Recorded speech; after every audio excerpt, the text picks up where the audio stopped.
let's look at something like the following. What if I wanted to differentiate the function f of x equal to, I don't know, sine of x to the x cubed plus 5.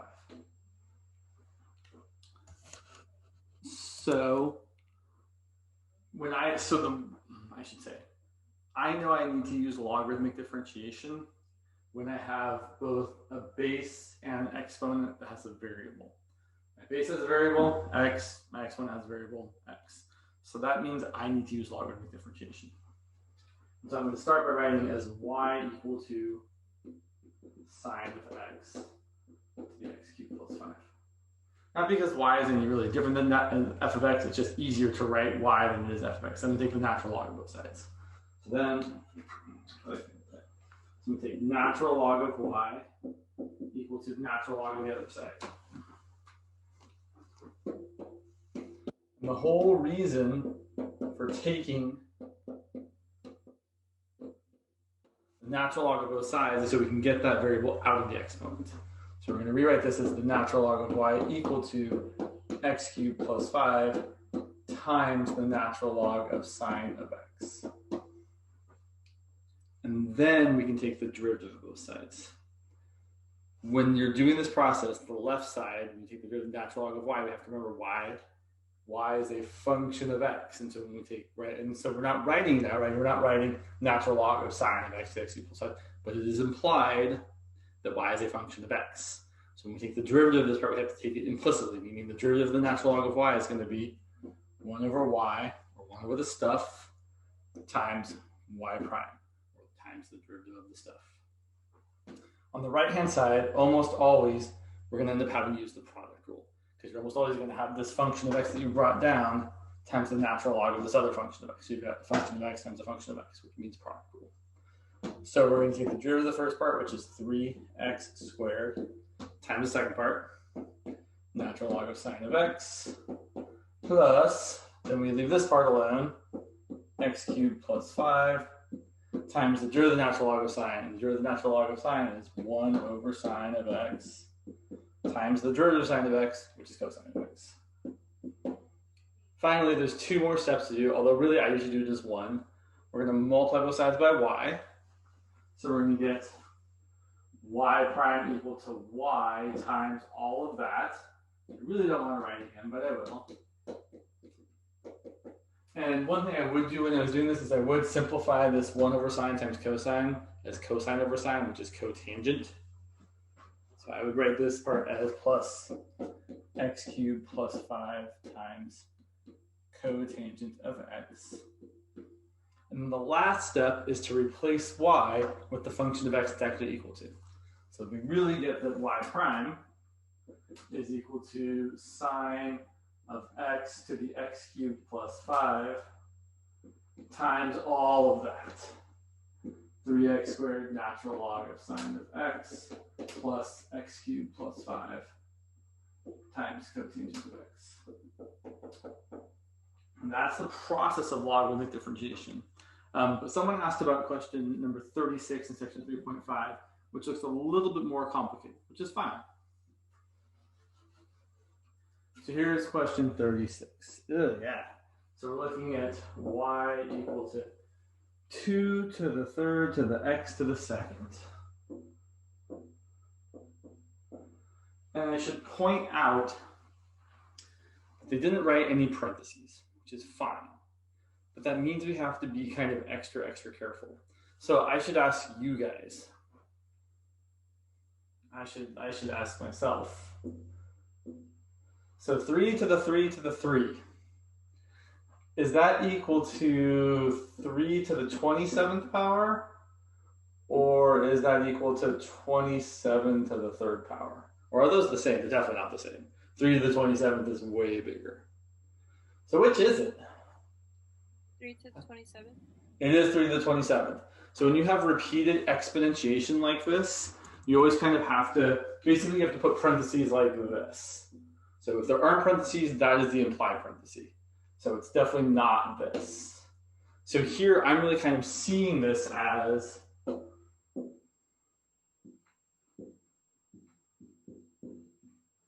like that. It's 2 to the power of 3 to the power of x squared. So hopefully that makes sense to you guys why we're doing that, right? Because you kind of have to think about what happens first. So this is how you do it. And if there's no parentheses in general, you're always going to break it up like this, where you get parentheses around the topmost thing, and then the next thing, and then right. Okay, so now we're going to use logarithmic differentiation. We might have to do it twice, meaning I'm going to take the natural log of both sides.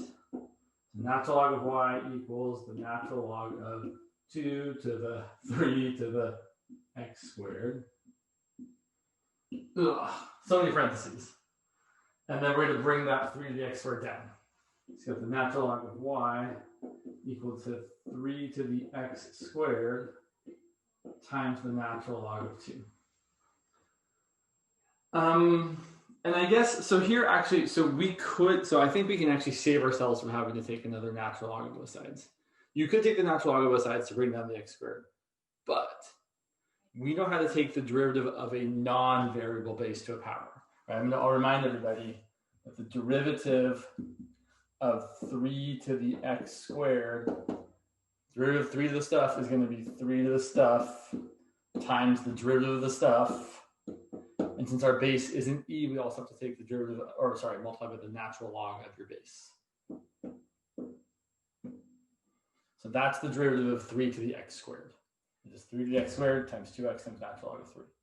If you prefer, you can also do this thing where you rewrite 3 to the x squared as e to the natural log of 3 to the x squared, which is e to the x squared times natural log of 3. And then take the derivative of it that way. So let's take the derivative of both sides. Derivative of the natural log of y is 1 over y times y prime. The derivative of 3 to the x squared is 3 to the x squared times 2x times natural log of 3. And this natural log of 2 is a constant, and this constant just sticks around. Questions about this?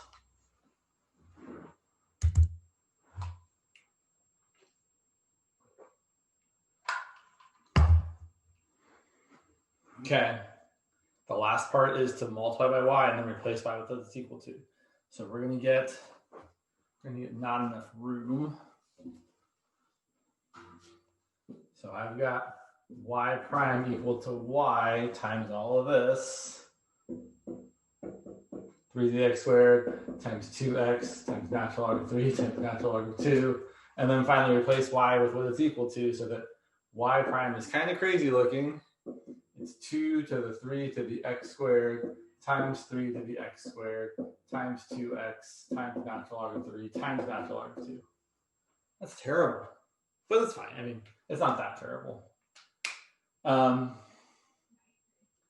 feel like you might have been able, I kind of feel like we could have done this one without actually doing logarithmic differentiation, but I feel like logarithmic differentiation is the safer route. Maybe. Yeah, no, you probably could have. So let me just say, we probably could have done this one by thinking of it as, I'm taking the derivative of 2 to the stuff. The derivative of 2 to the stuff is 2 to the stuff times the derivative of the stuff times the natural log of 2. So there's 2 to the stuff. There's the derivative of that stuff, 3 to the x squared, and there's your natural log of 2. But then the derivative of 3 to the x squared is 3 to the x squared times the derivative of x squared, which is 2x, times the natural log of 3. So although I think it's probably safer to do this one using logarithmic, you could have done this one without using logarithmic if you really, really wanted to. It's just kind of scary looking. All right, yeah. So let's do some more related roots.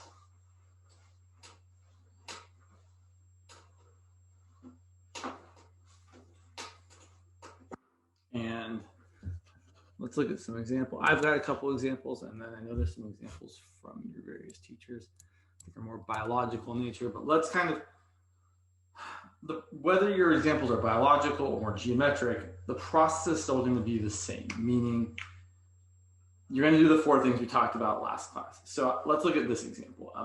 The radius of a cylinder, radius of a cylinder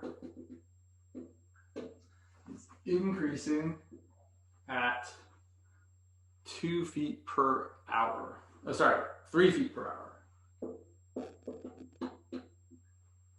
And the height is decreasing at, what have I got here? 2 feet per hour.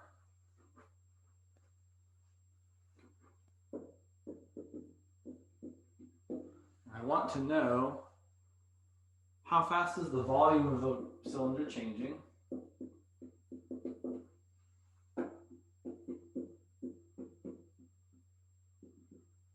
When, let's see what have I got here. Sorry, one sec. When the radius is 5 feet and the height is 8 feet. Sorry, no. Sorry, one second. I just want to make sure one thing happens here. Let's see. Sure, fine.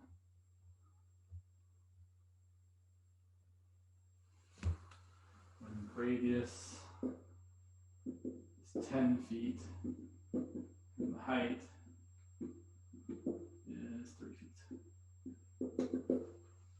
Okay.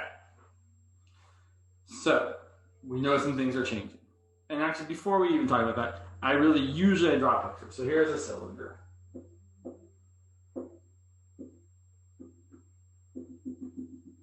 And I'm going to label the things that are changing with variables. So my height's changing, right? It's getting shorter because the height is decreasing. There's my height. And the radius is increasing. There's my radius. And so here are the four, besides drawing a picture, which is kind of like the initial step if you can draw a picture, here are the 4 steps that I almost always go through when I'm doing a related rates problem. The first step, identify what's changing.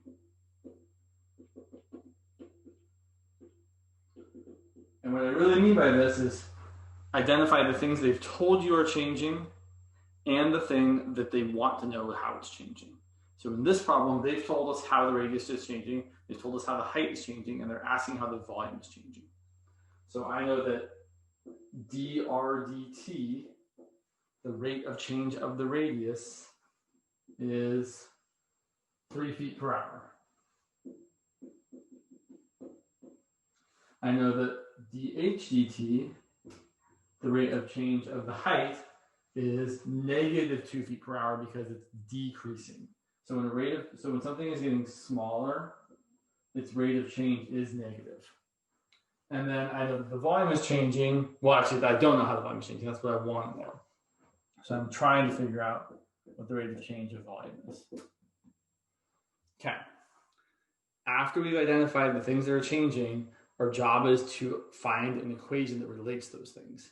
If you're talking about like a shape of some sort or a volume of some sort, typically it's the volume equation or the area equation or some sort of a geometric equation relating these things. In this case, it's the volume of a cylinder.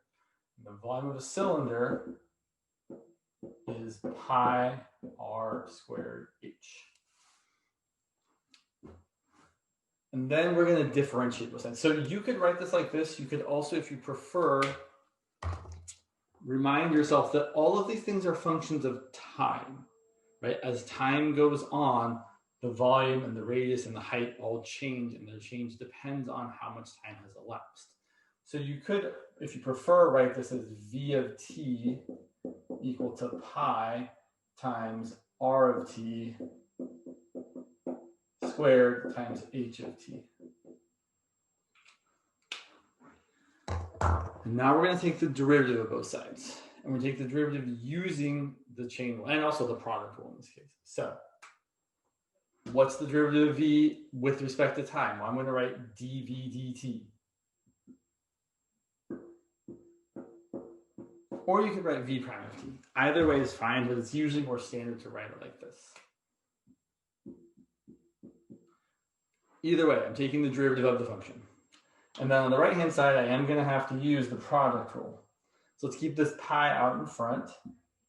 And the derivative of r squared times h, well, I'm going to get, and in fact, actually, I should kind of emphasize a little more. Right? When you have a constant multiple times some stuff, that constant multiple just hangs out. So the derivative of r squared times h, I'm going to have to take the derivative using the product rule. What's the derivative of r squared? We have to be careful. It's not just 2r, because r isn't just its own variable. R is a function of time. So if you look at it this way, you're like, oh, the derivative of some stuff squared is 2 times my stuff times the derivative of my stuff times h. So there's the derivative of r squared times h plus, then we leave r squared alone. And what's the derivative of h? Oh, it's the derivative of h, which is dh dt. Or if you prefer in the more functional notation, you could write this as pi times 2 times r of t times r prime of t times h of t plus r of t squared times h prime of t. But you might be able to see why we don't really like to write it this way. It's just so long, right? We know that r and h are all functions of time, so we don't really have to write that. Right? The difference here basically is writing it like this, you're thinking more implicitly, like, oh yeah, it's implied that r and h are functions of time. I'm just not going to write it down. When I differentiate, I still know they're functions of time, so I have to do it implicitly. So I say, oh, the derivative of r squared is 2r times dr dt. Okay, so we asked what's changing. We wrote an equation relating the variables that are changing. I should say the non-time variables, right? Because the time only shows up once you differentiate both sides. In fact, I know I've differentiated both sides correctly, usually, if the things I know, dr dt and dh dt, and the thing I want to know, dv dt, if those all show up. So if the things I've got haven't shown up in my equation, with some exceptions, that's how we know that we probably made an error somewhere. So after we differentiate both sides, then our job is to plug in and solve for what we want to know.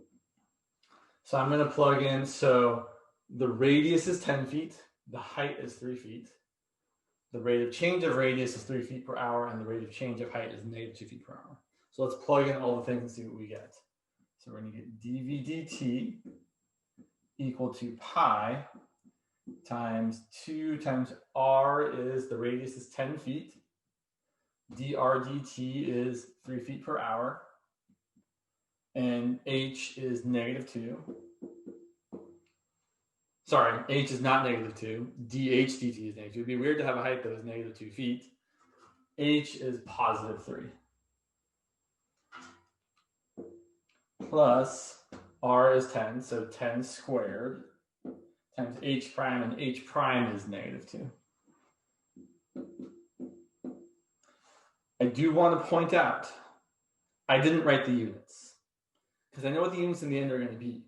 If I'm talking about height and radius changing in feet per hour, then the volume is going to be changing in cubic feet per hour. But we could have written the units, right? This was 10 feet. This was 3 feet per hour. This was 3 feet. And 10 feet times 3 feet per hour times 3 feet is feet times feet times feet per hour, which is cubic feet per hour. So your unit should work. So let's see. We get 3 times 3 is 9. 9 times 10 is 90. 90 times 2 is 180. So we get pi times 180 plus 100 times negative 2 is minus 200. So we end up getting negative 20 pi cubic feet per minute, which means that at the moment we are looking, the volume is actually decreasing, right? The radius is increasing, but the height is decreasing. And overall, we're actually getting less volume at this particular moment. That's not to say that it would always be negative, but it is right then. Okay, so again, I really want to re-emphasize, this is the process. This is the process. And so I will say with these geometric examples, often we are in charge of figuring out what the relationship between our variables is. In some of the more biological examples, they're just going to tell you, oh, this is the equation for this thing as a function of this thing, which we will get to, just not quite yet. Let's look at another more geometric example.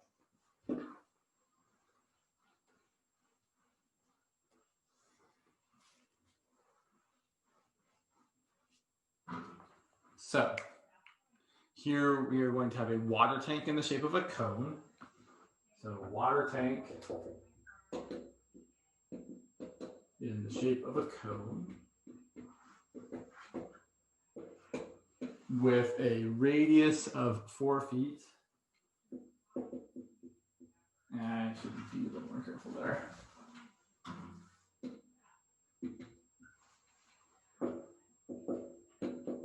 And the height of, what have we got here?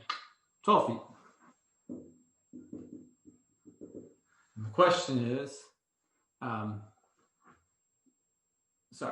so the tank is being filled with water.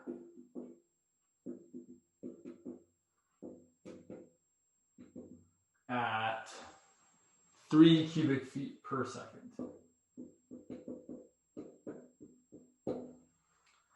How fast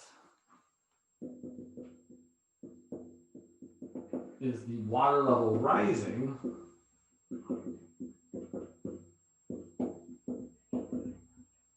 when the depth of the water is 12 feet? And again, this time we definitely should draw a picture. So here's my cone. How do I know it's oriented this way? Because it's the way that makes sense. Right? It'd be weird. I mean, you could have a cone-shaped tank that was the other way, but that seems kind of bizarre. Here's my cone, and the radius of my cone is 4 feet, and the height of my cone is 12 feet.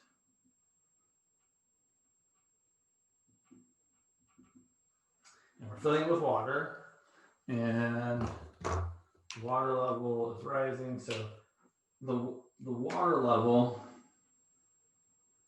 is what's changing here, right? We're interested in how this height is changing. So let's talk about what's changing. So what's changing? Well, I know the height's changing.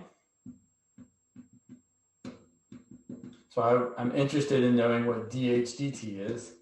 I also know the volume's changing, right? In fact, they told us so. So I should be a little more explicit here. Reading through the questions, a water tank in the shape of a cone with a radius of 4 feet, height 12 feet. Okay, nothing's changing yet. The tank is being filled with water at 3 feet cubed per second. That's telling me how the volume is changing.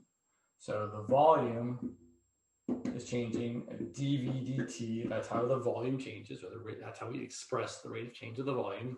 That's equal to 3 cubic feet per second. I don't want to write to do this, but I will. How fast is the water level rising when the depth is 12 feet? So the water level is how high it is, which I called h, and we want to know this, but we don't. I will also mention the radius of this little, right? So if you look at this like cone of water here, it's like the cone of shame, but it's the cone of water. If you look at this cone of water, it has a radius, and that radius is changing. But what I really want to stress is that we only really want to talk about the things that are changing that we either know how they're changing or we want to know how they're changing. Other things are kind of superfluous, meaning I don't want to think about how the radius is changing unless I have to. I might have to, but I'm not going to unless I have to. So let's talk about finding an equation relating the non-time variables, volume and height of a cone. So this cone, I know the equation for the volume of a cone. Unfortunately, it doesn't just have the variable h in it. The volume of a cone is 1/3 pi r squared h. And now I have a problem. The problem is I could do what I did before. I could have something like pi r squared h and differentiate using the product rule. But then in my derivative, I have to know what r and dr dt is. And no one has said anything about what the radius is or what the rate of change of the radius is. So I see someone writing something, so I got my chat covered up a little bit. Yeah, exactly. You are exactly on the right track there, Emily. I need to make a ratio. Now, the nice thing is it's actually really straightforward if we think about just the big cone. The big cone, the radius is 4 feet, the height is 12 feet. The way I'm seeing that is the radius is 1/3 of the height, right? The radius is 4. 4 is 1/3 of 12. So you could really just jump straight to saying, oh, look, the radius is 1/3 of the height. Now, if you don't like just jumping straight to that conclusion, we can also use similar triangles. So let's see, I've got enough room here. So if I think about it, if I like draw this kind of center line here, this small cone, I can draw this triangle, which has radius r and height h. And the big cone has this triangle, which has a height of 12 and a radius of 4. And these are similar triangles, right? They've got the same angles because this angle here matches that angle there. And this angle here is right, and so is this angle here. And so the other angles have to be the same shape. So since they're similar triangles, we can write a ratio. So I can write that r is to 4 as h is to 12. There are many ways of doing this. I'm just picking the way that seems like I can solve for r. So I don't want r. So then multiply the sides by 4, and I get r equals 4 times h over 12, which really gives me r equal to h over 3. You don't have to go through all that work if you just look at the big triangle like, oh yeah, well clearly the height is a third of the radius is a third of the height. But you can also write it out. But it does always work that way for cones. If you can see the ratio in the big cone, that ratio is true for all smaller cones, which is nice. So what we're going to do is we're going to take this equation and rewrite it as volume equal to 1/3 times pi times 1/3 h squared times h. And then before we differentiate, we're going to simplify that. I'm kind of out of room, so I guess I could erase this. Just remember, I'm asking how fast. Ooh, I asked the question wrong at the end here. I meant to ask how fast is the water level rising when the depth is 6 feet. So if the depth is 12 feet, that's filled all the way to the top, and we kind of should stop filling it then. So that's what it actually meant to say. How fast is the water level rising when the depth is 6 feet? So that's what we're trying to answer. Before we can answer that, we have to simplify this and then take the derivative and then plug in. So again, the process, right? What's changing? Relate the things that are changing, take the derivative, plug in. Those are the 4 steps. So I wish I had more board space. Oh well. So I'll leave that question for a second. So let's simplify this. So volume is 1/3 pi. 1/3 h quantity squared is going to be 1/3 h times 1/3 h, which is going to be 1/9 h squared times h. And then multiplying this together, 1/3 times 1/9 is 1/27. This is going to be 1/27 times pi times h squared times h is h cubed. And now we're going to differentiate. Step 3. The derivative of volume is the derivative of volume, or the rate of change of volume. And the derivative of this is going to be 1/27 pi, right? Those constant multiples just stick around in front, times h cubed. That's going to be the derivative of h cubed is 3 times my stuff squared times the derivative of my stuff. So the derivative of h cubed is 3h squared times dh dt. And now we can plug in everything we want to know. Or we can plug in everything we know to find what we want. We know that this is 3 feet cubed per second. We know that h is 6 feet. And then we can solve. So I'm going to erase a little more because, again, I'm out of the room.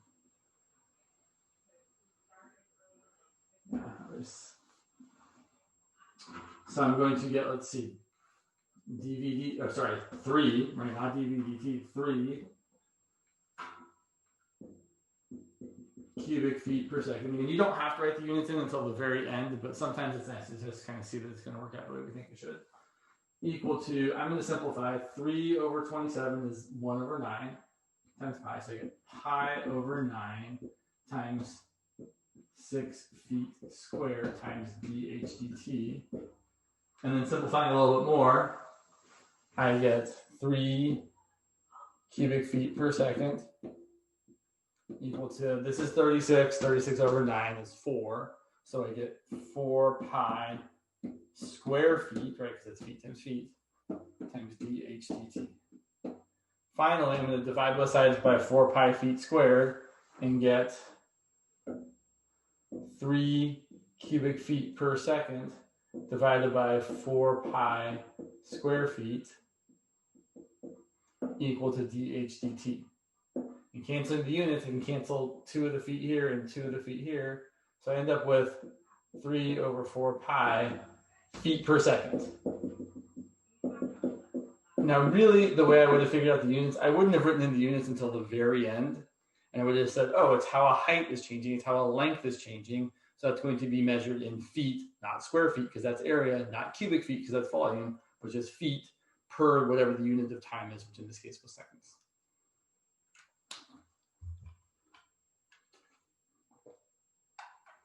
Okay. Let's see. Let's go down to, sure.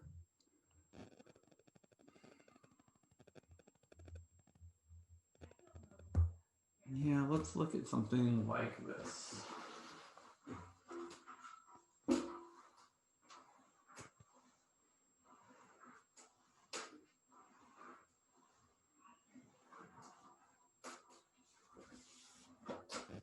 Let me look back to the numbers. 1 second here.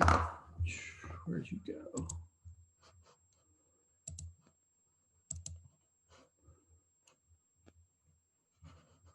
Sorry, I had it. No, it went away.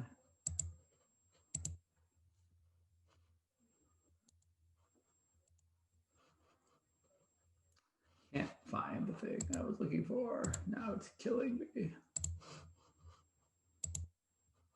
Not to be dramatic or anything,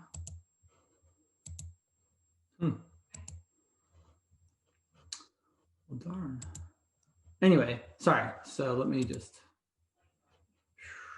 let's look at this problem. So here's one that's less geometric and more kind of like, we're going to give you the equations. So Boyle's law states that when a sample of gas is compressed at a constant temperature, the pressure and volume are related by the equation PV equal to C, where C is a constant. So that's pressure, that's volume, and that's a constant. Suppose that at a certain instant,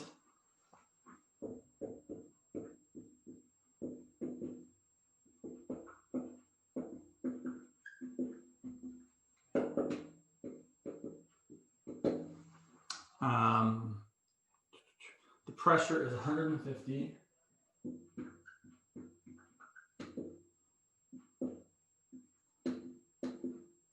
kilopascals, and the volume is 600 cubic centimeters.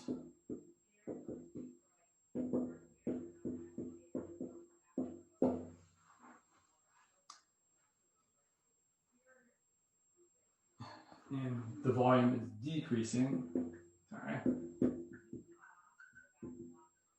at 10 cubic centimeters per minute. How fast is the pressure changing?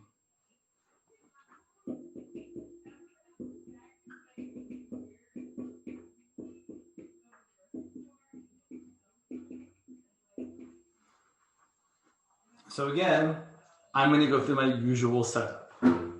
I'm going to start with, okay, what's changing? Well, pressure and volume are changing, right? They're telling us how the volume is changing. They're asking us how the pressure is changing. So volume, they're telling us that dV dt is equal to what? What are they telling us dV dt is equal to in this problem?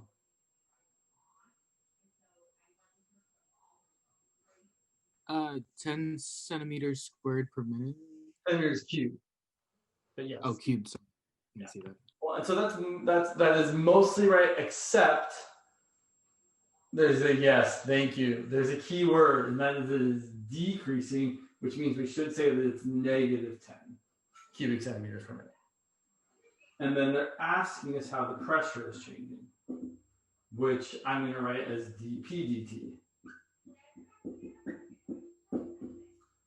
And then, then the second part of this process is kind of foregone conclusion, right? We have the equation already, right? We have that PV is equal to a constant. Now, we have a choice here. We can solve for V or P or not, right? We could kind of do whatever we want. It might make sense to solve for P since the question we're trying to find dp dt. So one option is to say, all right, P is equal to C over V, or preferably P is equal to C times V inverse. But we could also just leave it like this and do it implicitly. Either way would be fine. But this seems a little bit easier. So then we're going to differentiate both sides. So taking the derivative, I'm going to get dp dt, that's the derivative of P, equal to the constant times V times the derivative of V inverse. And the derivative of V inverse is going to be, or V to the negative 1 is going to be negative 1 times V to the negative 2 times dV dt. Right, we have to have that show up, right? These rates are related. If we're trying to figure out how this rate is changing, it should depend on how the rate of volume is changing, the rate that the volume is changing at. And then we finish the problem the usual way. We plug in and solve. So we're going to plug in. Let's see. I know that C is actually, I don't, what is C? That's a good question. I'm going to have to figure out what C is. So here's what I know. I've got C. We'll hold on 1 second. And then I'm going to have negative 1 times the volume, which is, I don't know anything. I need to figure some stuff out. I probably need to use this to figure things out. So let's see. So we know that. So here's the thing, and here's what I'm really thinking about. I should be able to plug in for everything except for the one thing I'm trying to find. So I probably am like, oh, I should be able to plug in for C and for V and for dV dt. But the only thing I'm actually able to plug in for at the moment is, well, I guess I can plug in for volume, right? The volume is 600. So negative 1 times 600 to the negative second times dV dt, which is negative 10. But I don't know what the constant is, so I do need to use that equation to figure out what the constant is. So I know that at this instant, the pressure is 150 kilopascals, the volume is 600 cubic centimeters, and that's going to give me what my constant is. So my constant is going to be 600 times 150, which is some largest number, like some number I don't want to calculate. I'm just going to leave it like that. Well, there's a reason I'm leaving it like that. Not because I'm lazy, because I see that there's a 600 here that's going to be in the denominator that I can cancel out. I guess it is because I'm lazy, but it's really because I'm trying to save myself some work. This is going to be equal to 600 times 150 times negative 1 times 600 to the negative second times negative 10. And then we can simplify. I can rewrite this as 600 times 150 times negative times a negative is a positive, so times 10. And then 600 to the negative second is like dividing by 600 squared. So you can cancel a 600 here and a 600 there. So I end up with 1500 over 600, which is 15 over 6, which is 5 over 2. And so here's where I definitely didn't write the units. I'm going to have to just think about what the answer should be. So we know that pressure is measured in kilopascals. And we're trying to figure out the rate of change of pressure. So the rate of change of pressure should be measured in the units for pressure divided by the units for time. So that should be kilopascals divided by the units of time we're using, which is minutes. So that's the idea here. Yeah. Let me do another thing here.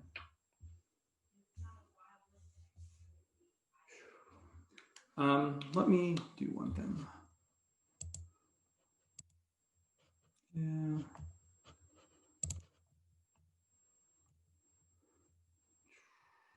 Okay.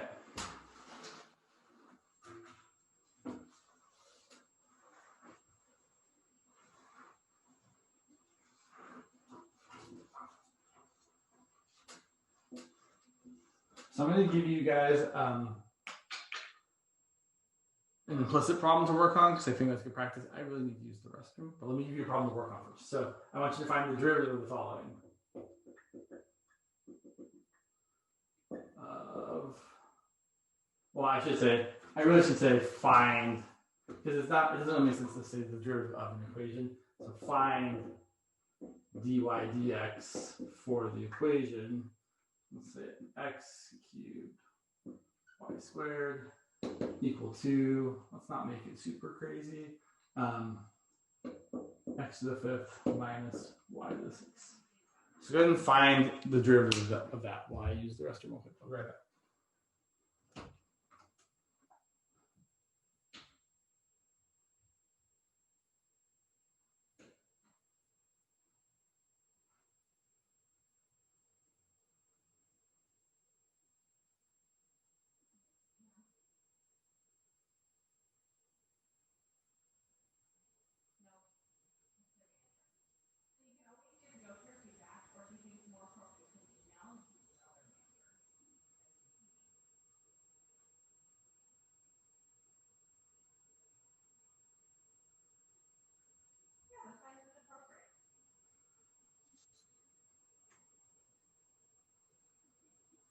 Yeah, but not sending mitigation letters or sending RORs without dates says to me that they have a knowledge gap, right? And those I think are the best, I mean, not the only time, but really the most impactful times to send feedback, right? Because if I'm like, hey, Cynthia, I'm looking at the file, you didn't do this thing, and then you're like, what thing?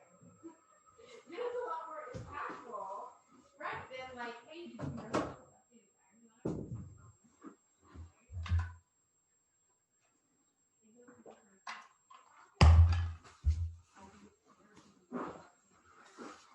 Okay, so implicit, it's implied that y is a function of x. So I'm going to differentiate both sides. Here I'm going to have to use the product rule. So I'm going to get the derivative of the first part, which is 3x squared, times the second part, plus, and then we do the opposite, right? We leave the first part alone, and y is a function of x. So when I take the derivative of some stuff squared, I get 2 times my stuff times the derivative of my stuff. And you grant y prime, you grant dy dx, doesn't matter what you do. Equal to the derivative of x to the fifth, which is 5x to the fourth. You could even say, if you wanted to, well, I've got some stuff to the fifth. What's there some stuff to the fifth? It's 5 times my stuff to the fourth times the derivative of my stuff. But the derivative of my stuff, the derivative of x is just 1. So we could even use implicit for all the variables, but it's just that the derivative of x is 1, whereas the derivative of y is, we don't know. That's what we're trying to find. Minus the derivative of y to the sixth is 6y to the fifth times the derivative of y. And now it's algebra. And I know on the quiz, the algebra was kind of terrible. Sometimes the algebra is kind of terrible. So we're going to collect the terms that have y primes on one side. So I'm going to bring them all to the left. I'm going to write this as 2x cubed y prime plus 6y to the fifth y prime equal to 5x to the fourth minus 3x squared y squared. And then we're going to factor out a y prime. Y prime times 2x cubed y plus 6y to the fifth equal to 5x to the fourth minus 3x squared y squared. And then we're going to get y prime equal to all that divided by all that. So 5x to the fourth minus 3x squared y squared over 2x cubed y plus 6y to the fifth. And this is the general process for doing implicit, right? You differentiate both sides, you bring your y prime to one side, you factor out the y prime, you divide by what's left over.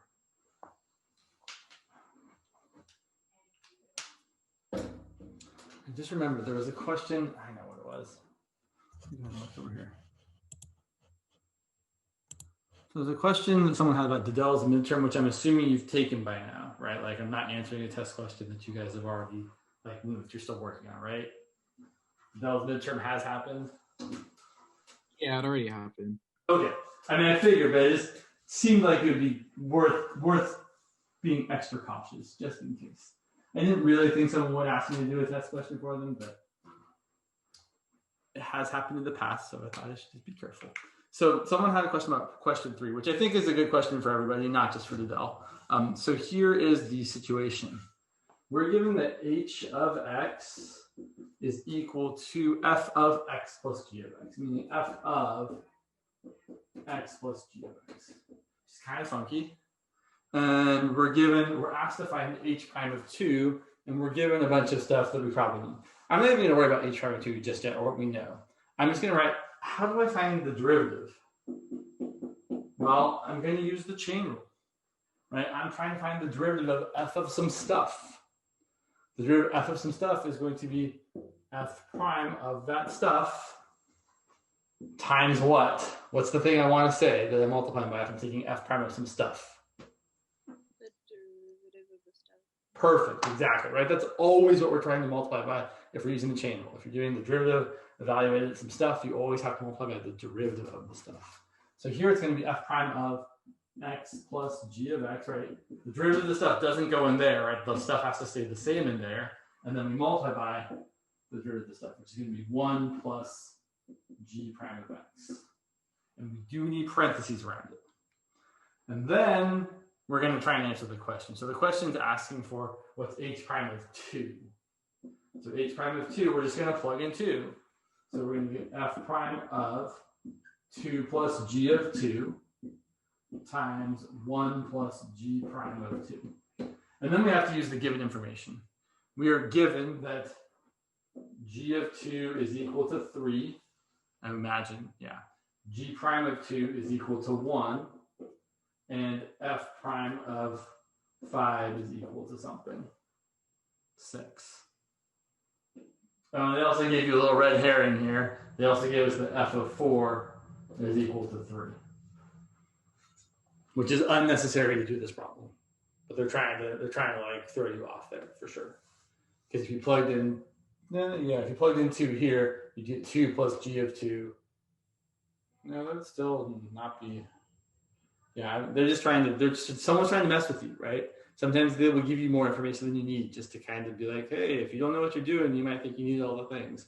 So here we're going to get g of 2 is 3, so I'm going to get f prime of 2 plus 3 times 1 plus g prime. G prime is 1, so 1 plus 1. And then f prime of 5 is 6. So I get 6 times 2, which is 12. That's how you do a problem like that. But the point here really, so the point of this question is, do you know how to use the chain rule? Just like some of the homework questions I've been seeing where they've been asking things like the following.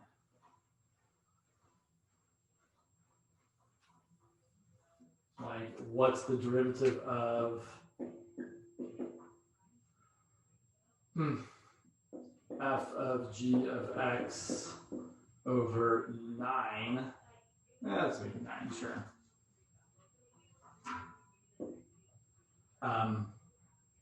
Right, and they do something like the following, like they let h of x equal this, and I want to find h prime of 2. I know it's the same one I used before.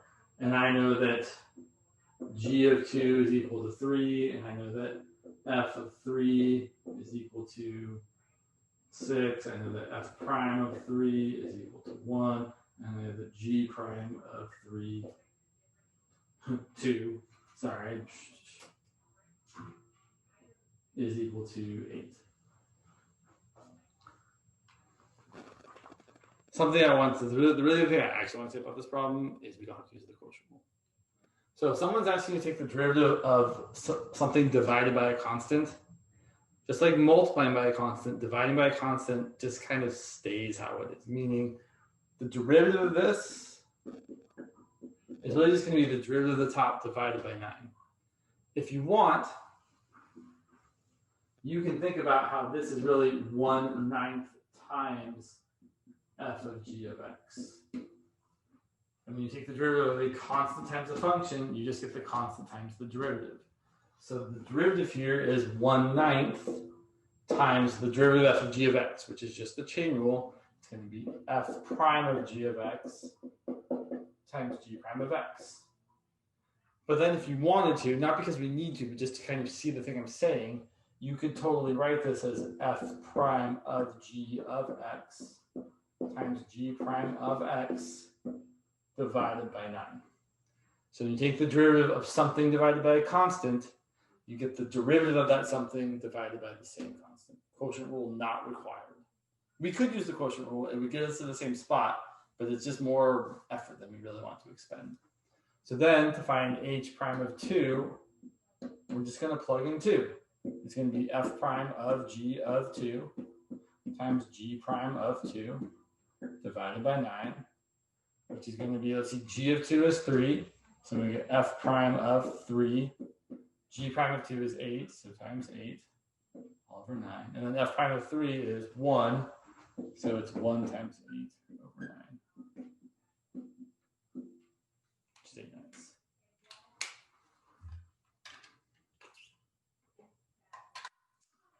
Okay, let me look back at my list and see what other things I should be talking about. There was, oh, I know what it was. Someone had a really good question on the reflection, and now I'm having, oh, there it is. It's right there. Cool. Let's do one more related rates problem. This might be someone's homework problem. That's okay. I don't care. I mean, I care a little bit, but like homework problems are fine to help with. Maybe I'll change the number or something. So here is the question that someone asked, and it's a little bit long. And again, it is a related rates problem. So brain weight, B, as a function of body weight, W. So brain weight, B. How heavy is your brain? That's a good question. Is a function of body weight.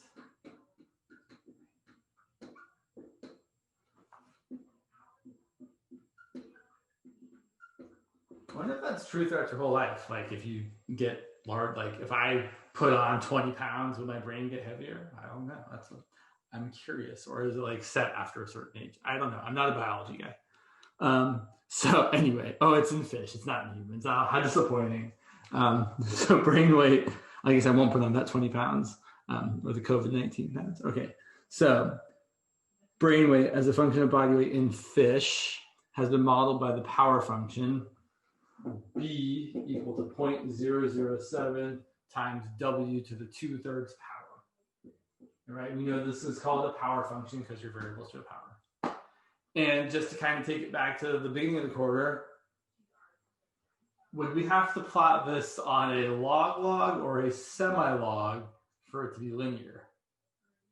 Ooh, good question, James. I'm like, good question. I don't remember. I'm pretty sure it's log. Yeah, log. You would need to have for it to be linear on log. Exponential functions were the ones that were linear on semi-log.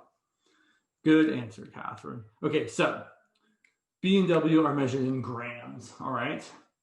A model for body weight as a function of body length measured in centimeters is the following. So L is length, and we can also model body weight as a function of length by weight is equal to 0.12 L to the 2.53 power. That's interesting. Yeah, okay.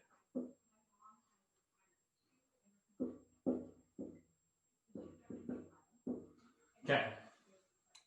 If over 10 million years, the average length of a certain species of fish evolved from 15 centimeters to 20 centimeters at a constant rate, how fast will the species brain growing when the average length is 18 centimeters? Woof, okay. So let's boil. That's a lot. So I will point out a lot of these related rates problems are really like reading comprehension problems. Like you have to be able to actually read the stuff and like, okay, so like what the heck does that mean? And sometimes it's not easy to, I mean, I also have struggled with these the 17A ones are the hardest, I think, as far as like because they do a lot more with the modeling of things and talking about real biological examples. So like, okay, we actually have to think about what's going on here to understand what they're asking. I'm gonna read the question again. If over 10 million years, the average length of a certain species of fish evolved from 15 to 20, okay, well, at a constant rate, we'll say that in a second. The question they're asking is how fast was the species brain growing when the average length was 18 centimeters? So here's what they're asking about. The thing that's changing that we want to know what dB/dt is. How fast the brain weight, all right, how fast the species brain was growing, right? So the rate of change of the brain weight when the length was 18 centimeters. So we want to find this when length is 18 centimeters. Okay. And what do we know? So in that sentence as well, they also say if over 10 million years, the average length of a certain species evolved from 15 to 20 at a constant rate. So we know that, so they're telling us very obscurely, or there's a better word for that, but whatever, obliquely, that the rate of change of length, so dl dt, the rate of change of length is 5 centimeters, right? We went from 15 to 20 centimeters over 10 million years.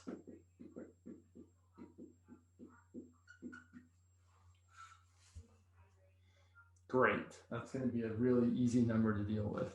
Okay, so this is our setup. So we're trying to find dB dt. And we know dl dt. We don't really know dw dt, but we can figure it out. Yeah. So I think there's kind of two ways you could do this. The way I really want to do it is to write b as a function of L. So I would say this, well, b is 0.007 times w to the 2/3, and then I can jam that in for w. So I can say that the way I'm going to write my equation is going to be that brain weight is equal to 0.007 times weight, which is given by this equation, 0.12 L to the 2.53 power, to the 2/3 power. That's not totally gross. And then I would probably simplify this a little bit. This is feeling, no, I guess it's early. It's still, I'm like, this feels, yeah, this is still a related rates problem. So you've got 0.007 times 0.12, which is 0.000 something 84. I don't know, let's see. I got 0.007 times 0.12. Yeah, 0.00084 times L to the 2.53 times 2/3 is probably not going to come out very nice. 2.53 times 2 is 3, oops. Times 2 is 5.06. So it's L to the 5.06 over 3 power. Gross. I mean, it's fine. It's just, so okay, we've got our equation relating the thing that we want to know how it's changing, the thing that we know how it's changing. So then we're going to differentiate both sides. So the derivative of b is dB dt. The derivative of this is going to be constant multiple hangs out, 0.00084 times derivative of this is going to be 5.06 divided by 3 times L to the 5.06 divided by 3 minus 1. That's lovely. Which I guess is 2.06 divided by 3. Okay, and then the last, I forgot something. The derivative of this, so yeah, right? And the way I didn't really think about the chain rule so much as I was like, okay, so I was going to the next step. I was like, okay, let's plug in what we know and find what we don't know. But then I was like, oh, I don't have a place to plug in dl dt because I forgot to use the chain rule. So right, this should exactly be a times the derivative of my stuff over here. So it's good to really think about, oh, I should be having a place to put these things that I know.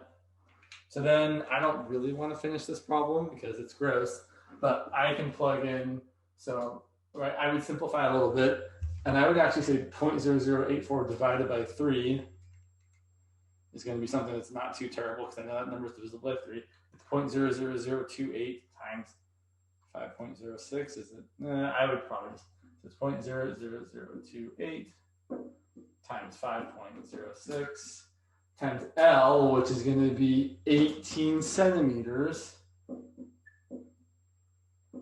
to the 2.06 over 3 power, right? It's 5.06 minus 3, right? 3/3 is going to be 2.06 over 3 times my dl dt, which is 5 centimeters per a million years, 10 million years. Blah. And yeah, that's terrible. So that would be your answer. And what would so I feel like I'm missing a unit somewhere. I don't even really usually write my units until the very end. So I would just kind of pretend like they weren't there and then say, I know at the end, so they're talking about how the weight of the brain is changing, right? It should be measured in, yeah, I feel like that's a good question. What should it be measured in? Oh, they tell us, actually, they tell you what your units, so the unit should be nanograms per year. Okay. So you don't have to think about the units here. It's a good problem, right? It's good because, I mean, the numbers, okay, not so good, but right, the process here isn't so terrible. You know, they give you all the equations you need, essentially. They gave you the brain weight, they gave you the weight as a function of length, and then your job is to find brain weight as a function of length. There are probably other ways you could have done this, but I feel like this is the way that you were intending to do it. Yeah, it's a good, funky question. So I feel like I should probably switch gears a little bit. Not that, I mean, we could talk about related rates all day, but I do feel like we should give some attention to, people were asking also about, where'd you go? Sorry, about exponential growth and decay. So let's switch over to that. I know I've got some examples. And I know some people asked about, like, where is this kind of equation even coming from? And so the real answer is the exponential growth and decay equation comes from a differential equation. And you're definitely going to be learning about some differential equations in the second or third quarter of 17 series. So this is something you should get familiar with now. We really need antiderivatives to actually be able to solve a differential equation, which we don't learn until next quarter, but that doesn't mean we can't see the solution for what it is. So exponential growth and decay comes from the following kind of question. What if the population or the amount of stuff we had was growing or decaying in proportion to the amount of stuff that we have? So the equation we often write is something like dy dt equal to k times y. Or if you prefer, y prime of t equals k times y of t. Y of t is the amount of stuff we have. So I like to think about population first, because population is kind of easy to visualize. Y of t is the population, and y prime of t is the rate of change of the population. And so it makes sense that if you have more people, right, if this number is bigger, then this number will also be bigger, because the more people you have, the more people you can make. Right? If you have 100 people, you can't make a whole bunch of people. But if you have 1 million people, you can make a lot more people. So the larger this is, the larger that is. Yeah. Now, the thing about this equation is that we can solve it. And I will just tell you what the solution is. So the solution to this is the solution to a differential equation is the function y of t. So the solution is y of t equal to some constant times e to the kt, where k is this constant here. And this constant here, this k, is called the relative growth rate.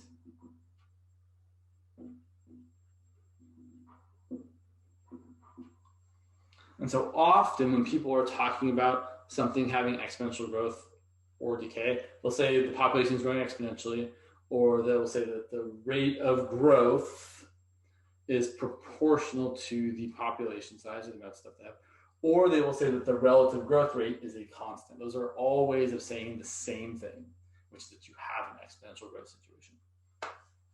How do we know this is a solution? Well, let's take a look. What's the derivative? Well, the derivative of a constant times a function, the constant just hangs out. And what's the derivative of e to the stuff? The derivative of e to the stuff is e to the stuff times the derivative of the stuff. And the derivative of a constant times t is just the constant. Or you could say it's the constant times 1 if you really want. But look, this is exactly the function y of t times k.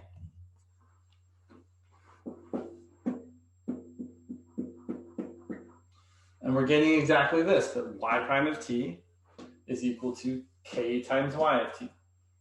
So this exponential growth model or exponential decay model is the function that if you take its derivative, it is exactly a constant multiple of itself, right? The derivative of y is exactly k times the original function y. So that's the whole kind of setup, right? That if you're talking about exponential growth or decay, you're talking about a function that grows or decays proportionally to its own population size. And the model is always given by this y of t equals c to the kt situation. Okay. Oh, sorry. So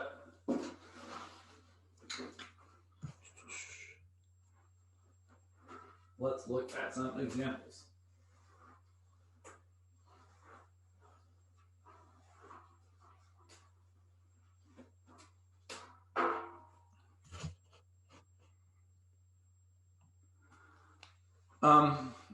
I want to say more about the relative growth rate for just 1 second. Sorry, let's see. So, and that's K.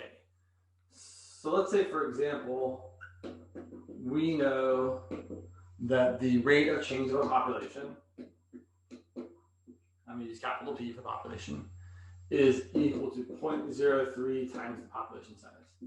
So again, that's rate of change of the population, and that's the population size.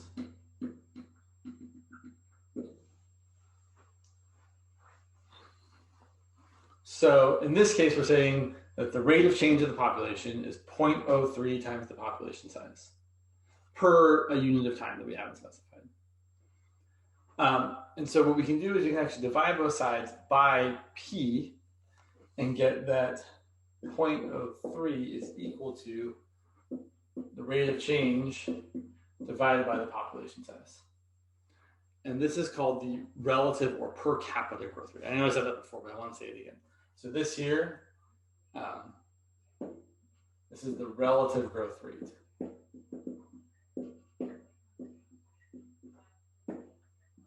Or the per capita growth rate. Because the point of this is that if I say the population is growing at 100 people per month, it's not very meaningful because I haven't said how many people there are.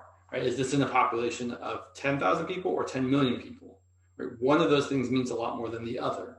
But if I only tell you how many people we have increasing per month, or then I haven't told you enough information. So this here is saying, instead what I should really be telling you is how many people per month divided by how many people there are, right? So in this case, I could be saying there's like, I don't know, let's say the population is increasing at 300 people per month.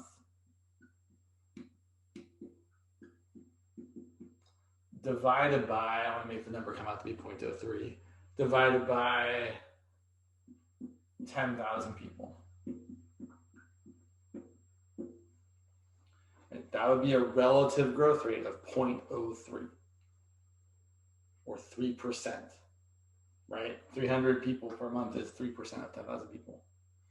But right, that's going to change, right? In that if this growth rate is constant, then as the population increases, right, because the population is increasing every month or every year or whatever, then the number of people that you're increasing by is also going to increase because it always has to be this ratio of the total population. Okay, so that's kind of all the calculus behind this setup. But really, at this stage, we mostly just do these problems with a whole bunch of algebra. So it's good to be aware of the calculus, and maybe there's some questions your teachers are asking you that I'm not aware of that are more like, here's what's really happening calculus-wise. But as far as actually solving these problems, it's like a bunch of algebra. So definitely remember that this is where it came from, because it's certainly going to come back in 17B. But solving these problems is not so bad. So if I was going to solve a problem like this, let's look at an example. This is from section 3.6. I think this is number 3 is the one I'm happen to be looking at. I suppose I could look since I'm literally right there. It is not number 3. Oh, I'm in the wrong section. That's right. So A bacteria culture initially contains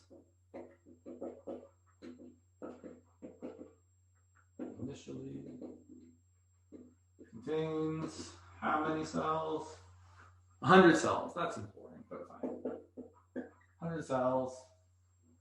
And grows at a rate proportional to its size.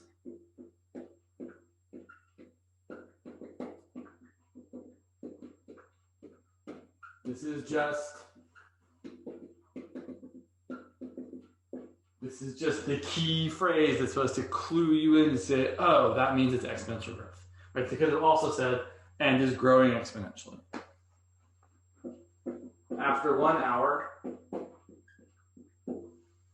the population has increased to 420 cells.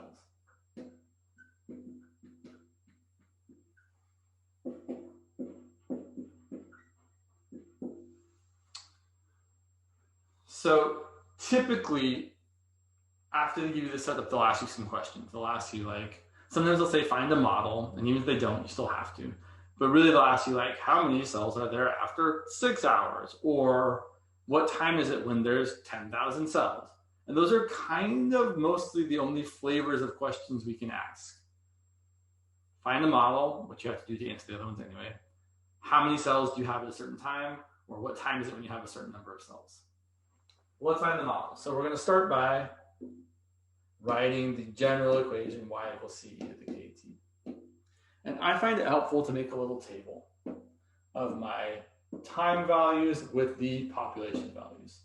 I know at the beginning, so time 0, I have 100 cells. And later at time 1 hour, I have 420 cells.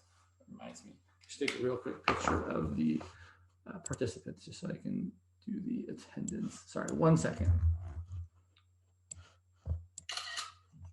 So many of you. That's good. I'm glad there's so many of you. Thank you for coming to class. Reminder, you guys don't have class tomorrow, but we have class on Thursday. So we're going to plug in and we're going to try and solve for C and for K.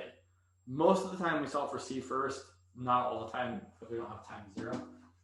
C is the amount of stuff you have at the beginning. So you could either plug in and say, okay, y is 100 and time is 0. But then k times 0 is 0, e to the 0 is 1, and c times 1 is c. So you get 100 equal to c. So that c constant is always going to be just the amount of stuff you have at time 0. So I'm going to write y equal to 100 e to the kt. And then we're going to plug in the other piece of information to figure out what k is. So y is equal to, oh, sorry, not y, but 420 is equal to 100 e to the k times 1.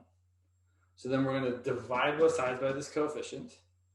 And if you're dividing by a multiple of 10, or sorry, I should say a power of 10, usually writing it as a decimal makes sense. Like you could write this as 420 over 100, or 42 over 10, or 21 over 5. But really, 420 divided by 100, it just makes sense to write it as 4.2. So 4.2 equals e to the k, and then we take the natural log of both sides. So natural log of 4.2 equals the natural log of e to the k is just k. Sometimes this will be more complicated, right? That'll be like e to the k times 3, and then you'll have k times 3 equals natural log of whatever, and you'll have to divide by 3. There's our k value. So now we're going to write our model as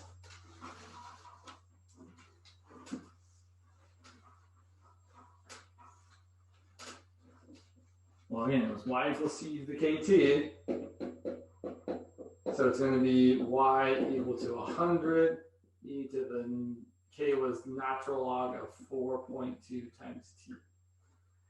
And personally, this is the way I prefer to leave my model. But I will point out some people, some teachers do prefer to do something different. So I will also mention that some people like to rewrite this as y equal to 100 e to the, sorry, not to the e. I know we're almost out of time.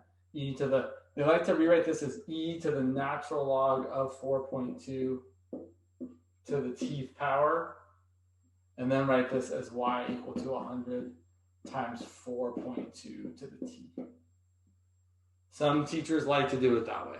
I don't like it personally, but there's nothing wrong with it, right? It's a perfectly good way of doing it. So Either way is fine. And then we can ask questions like,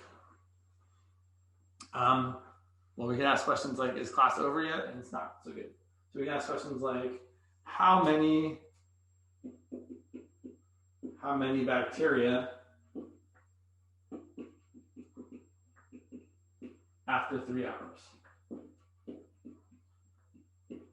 And so then we're going to set time equal to 3. We're going to plug it in. Now I will admit, it's kind of easier to plug this into a calculator than that into a calculator, so you might want to write it like that. But if I was doing it, I'd say, okay, I'm going to get y equal to 100 e to the natural log of 4.2 times 3.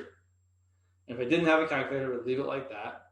If I had a calculator, I would throw it into a calculator and get approximately, what do I get here? About 10,632. Well, there's really nothing else to do other than, I mean, you could also write it as 100 times 4.2 to the third. That would be another way you could write it. But that's kind of it. Usually the more interesting question is how long until we have a certain number of bacteria. So like how long until we have 10,000 bacteria.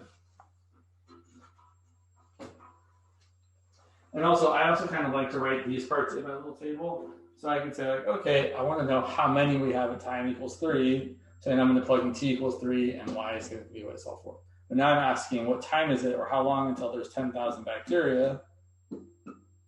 So now I'm going to set y equal to 10,000. I have 10,000 equal to 100 e to the natural log of 4.2 times t.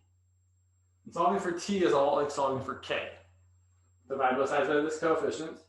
So 10,000 divided by 100 equal to e to the natural log of 4.2 times t. That's going to be 100. Take the natural log of both sides. So the natural log of 100 equal to the natural log of e to a thing is just the thing. So I'm going to have the natural log of e to the natural log of 4.2t, but the natural log of e to a thing is just that. So I end up with natural log of 100 equal to natural log of 4.2 times t, and then finally divide both sides by this coefficient here. So t is equal to the natural log of 100 divided by the natural log of 4.2. You could also have gotten it if you used the other version of the equation. It's pretty much the same work. And this is approximately some number, approximately 3.2 hours.